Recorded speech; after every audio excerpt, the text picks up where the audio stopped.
A wee interesting point of translation that's come up in Crime and Punishment. So right at the beginning is a really good example of something that illustrates some of the difficulties that translators face. And in this section it's talking about Tsar Gorokh. That's the Russian. Or Tsar or King P. And it's on, well, the first or the second page, depends on what edition you have, but it's the section where Raskolnikov is thinking about lying in his corner for hour after hour, thinking about Tsar Gorokh. So, in the Reedy translation, it's translated as King P. And there is a footnote, so I'll just read out the section first of all. It's only this past month that I've learned to witter away like this, lying in my corner for days on end and thinking about King P. So, in the footnote, we get an explanation which is really helpful. King P, Tsar Gorokh, literally Tsar P, has his wife's head chopped off in a famous folk tale, though he is also remembered as the good Tsar Gorokh, who reigned over an idealised Russia. A striking oxymoron, Tsar P eventually came to stand for something silly or nonsensical.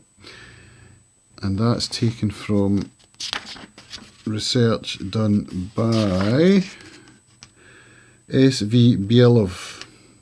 So I'll put a link to that and you can research it yourself if you wish.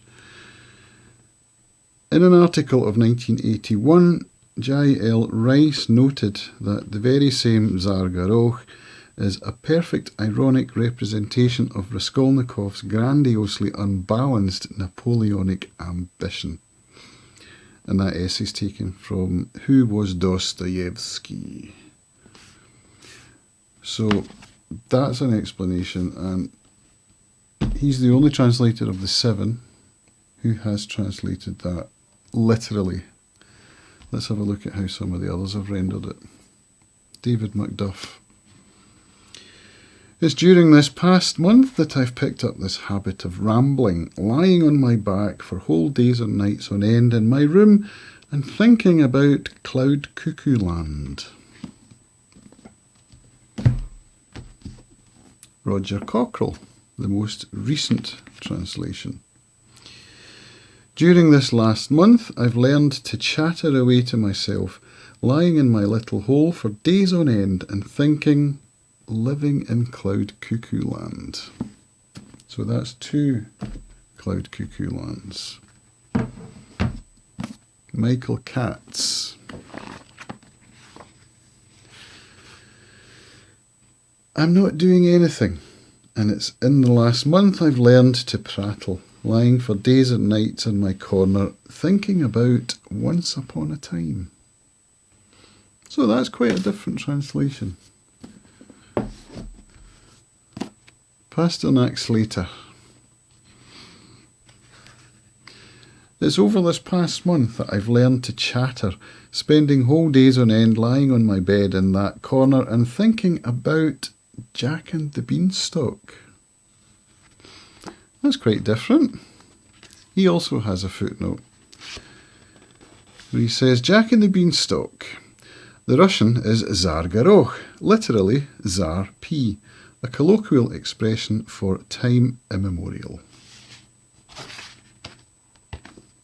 I'm not sure what to say about that. That doesn't seem to me to fit. Time immemorial. I think I like Cloud Cuckoo Land better. Let's see what Pevere and Volokonsky have to say. I've learned to babble over this past month, lying in a corner day in and day out, thinking about Cuckoo Land. So that's us with 3 different Cuckoo Lands, and I think that seems to fit, although it loses something, doesn't it? doesn't have the Russian relevance. And I wonder if any modern Russian speakers who are aware of Russian culture as it stands right now, is this Zargarokh something that you would know of, culturally speaking? Or is this something that was relevant only during Dostoevsky's time? An interesting question to ponder. So I've got one more to read to you. So this is from Constance Garnett. I've learned to chatter this last month, lying for days together in my den, thinking of Jack the Giant Killer. So I would imagine that a modern translator will have looked at the other translations. I would imagine. There is something in here in the Reedy translation at the beginning where he talks about this. What does he say? So he says, as the first new translator of Crime and Punishment in a generation, I have had the good fortune of benefiting not only from the experience of my predecessors, recent and distant, but also from the copious scholarship that has appeared in the intervening period, both in the digital wonderland and in more traditional formats. So he will have looked at other translations, I'm quite sure. And he does have a whole chapter here on why translate the classics. It's quite an interesting read, so I'm not going to read all that out. If you want to read that, of course, get yourself a copy of the Oliver Reedy translation. Well, I just thought this was an interesting introduction to how I might approach this project as I go through different translations, as I read the Russian, and point out some of the things that jump out at me. And that's an example of something that jumped out at me already on the first page. So this could be a long one. I imagine I'll be making a playlist as I go, so if you're interested, if you're reading along with me, subscribe to the channel, you'll get all my updates. And if you want to read along, there's a read along section over on the StoryGraph where I've set it up. I'll put a link down in the show notes. As I record this, we're only on chapter 1, so you've got plenty of time to catch up. And we're reading a chapter a week. No, we're not. Yes, we are. We're reading a chapter a week. So hoping to finish the book by the end of the year. It's a nice, slow pace. So if that suits you, come and join us. Thanks for watching. See you later.